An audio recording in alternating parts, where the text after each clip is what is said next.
Hi guys, welcome. Good evening on Tuesday evening. Happy New Year, guys. Well, so today's episode number 40, Big 40. I remember when I reached the Big 4. That's like a whole new level, right? I don't know how many of you guys reached the Big 4. 4-0. Well, today I'd like to share with you guys on this topic called the buyer's pyramid. How much do we know or do we understand about buyer's pyramid?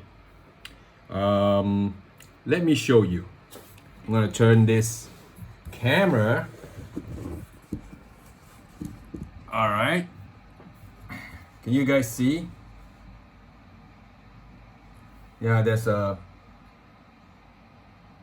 light here. Anyway, okay, let's go. Buyer's pyramid, right? I believe I talk about the cold, warm, and hot audience. This is similar. Show you how is it. Okay, pyramid, right? So this is a pyramid.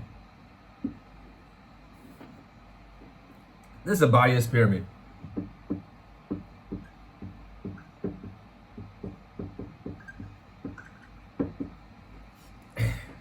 Okay, I think a lot of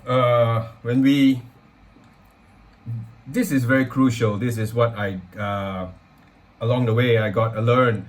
This buyer pyramids, that's really important that whether we use this as a guide that to identify who our buyer is and where do we look for them, and it's similar to the cold, warm, and hot audience.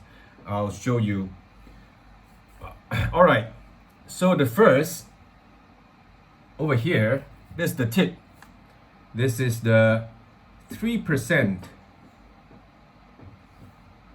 This here, the 3% of the buyer, these are hot audiences. Hi, Minjo. These are the people that are buying now. These are the people that are gonna buy now.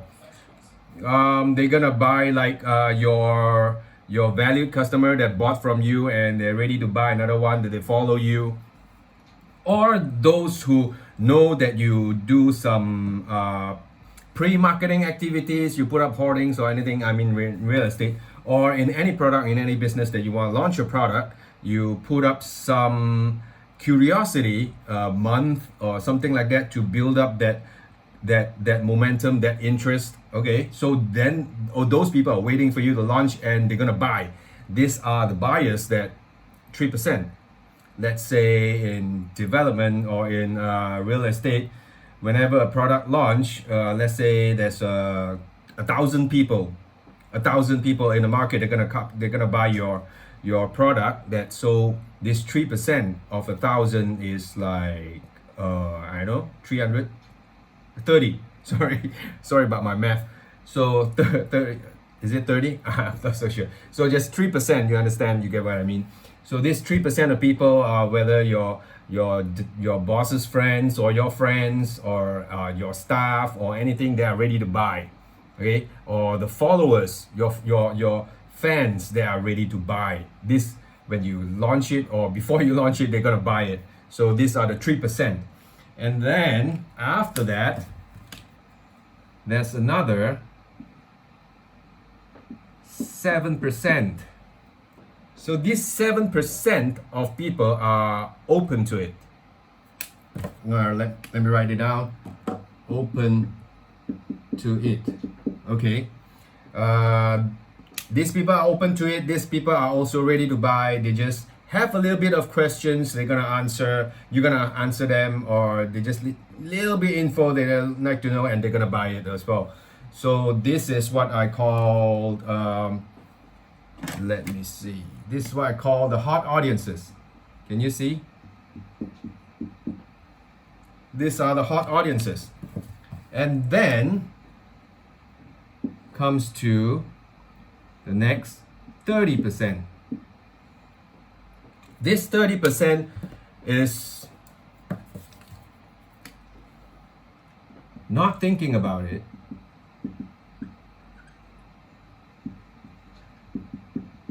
They're not thinking about it. But they can be persuaded, they can be convinced.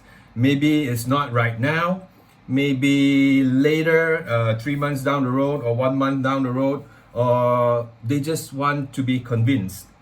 They just want to be persuaded more and handle all the objections, and then they'll buy. So,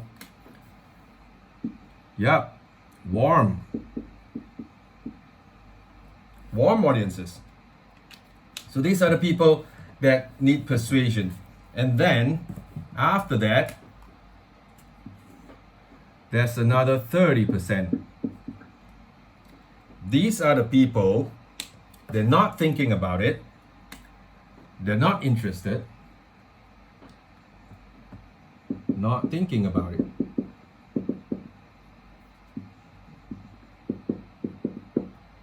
Not interested. Can you see? But they know about it, but they're not thinking about it. They know that like property, they know they are property. They're not thinking about buying, right? But it's not that they don't want to buy. So this is cold audiences. And then the last one, another 30%. These are the people totally not interested.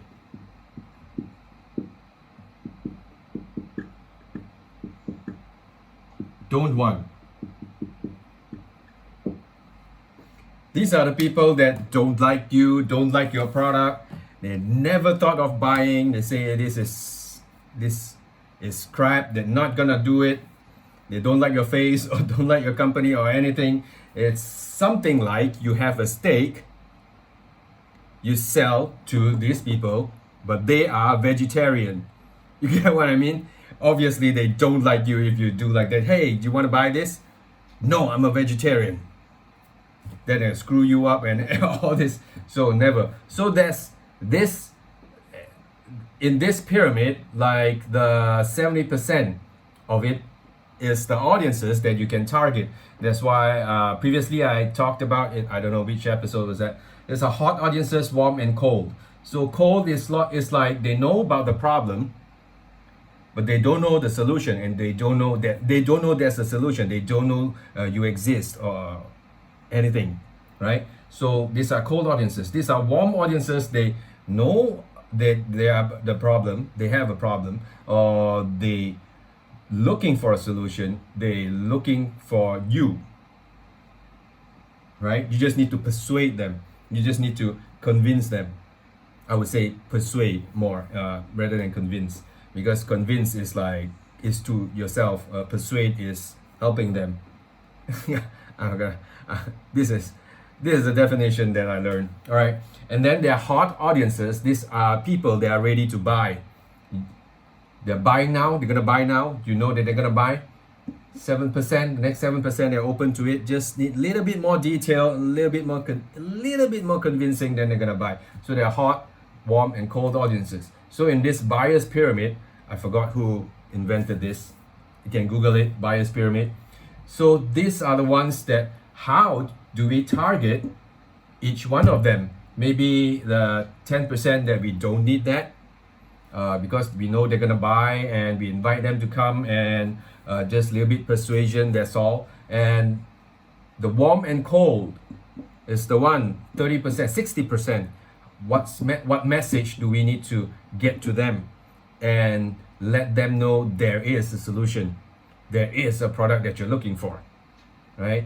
Warm audiences, they know about it. You just need to persuade more and ask them to come. So this, like marketing, two different messages that you need to put out to attract these two. Does this make sense? Are we clear? So these are the buyer's pyramid. Let me move this over here a little bit again. All right. So these are the buyer's pyramid that a lot of people don't really understand. That I learned this along the way, that it makes so much sense that last time how I did, we just have a product and we just target everyone. We just cast the net wide out, that it doesn't work like that anymore. You have to segregate into all these segments and really do all the research, market intelligence, like survey the people or the cold, warm and hot audiences, what they want, what ticks, what really attract them, the message, the hook, and then their story. No, I'm not a teacher. This is my experience, and somebody put this up and it makes so much sense, because what I did was wrong, that we target everyone. We open and we hope that these people will come. Like last time we did target Jefferson, we target the LBGT, we target the bikers, we target the supercar owners and all this. But not all of them will want to buy. This segregated, which are the cold ones, which are the warm ones. Then the message have to target them. Not all are. It's not segment into that way. Now I know that this is the thing, because what in past that I did wrong, that I don't fully understand this concept. So when you understand this concept, it's much more easier to create the ad or colors or the message or the story. Yeah. Then when they're interested and they come to your shop, then the hook story offer again, and then you present your offer. That's where all these target audiences is, to segregate it, to be much more easier to understand, to do marketing and sales as well.